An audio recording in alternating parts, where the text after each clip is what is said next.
नमस्कार दोस्तों।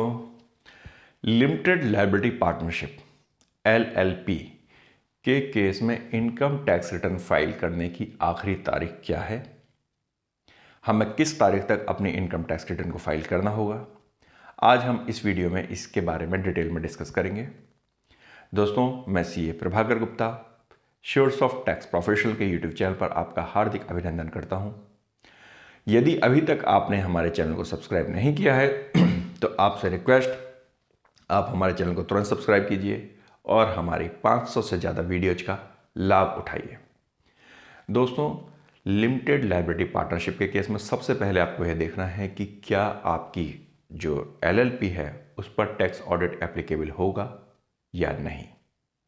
जी हाँ दोस्तों, यदि आपकी LLP पर टैक्स ऑडिट एप्लीकेबल नहीं होता है तो उस केस में आपकी इनकम टैक्स रिटर्न फाइल करने की आखिरी तारीख है 31 दिसंबर 2021।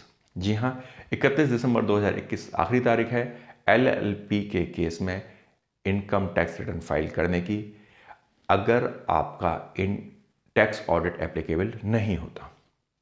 यदि टैक्स ऑडिट एप्लीकेबल होता है तो डेट क्या होगी।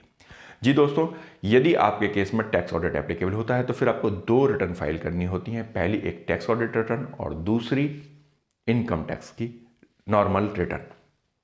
टैक्स ऑडिट के केस में टैक्स ऑडिट रिटर्न फाइल करने की आखिरी तारीख है 15 जनवरी 2022। जी हाँ, 15 जनवरी 2022 तक आपको अपनी टैक्स ऑडिट की रिपोर्ट CA से सर्टिफाई करा करके अपलोड कर देनी है। और इनकम टैक्स रिटर्न फिर कब जाएगी, 31 दिसंबर को जाएगी या 15 जनवरी को जाएगी।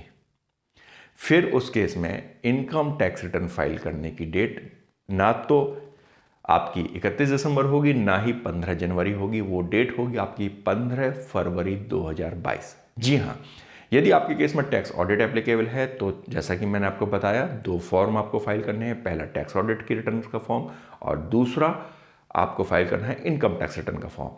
तो टैक्स ऑडिट आपको फाइल करनी है 15 जनवरी तक और इनकम टैक्स रिटर्न आपको फाइल करनी है 15 फरवरी तक।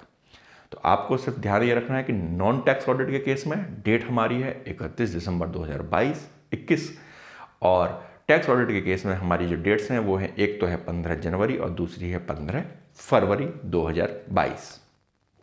दोस्तों, आई थिंक अब आपको क्लियर हो गया होगा कि आपके केस में आपको रिटर्न फाइल करना किस तारीख तक जरूरी है। आपको यह जानकारी कैसी लगी हमें कमेंट बॉक्स में कमेंट जरूर कीजिएगा। धन्यवाद।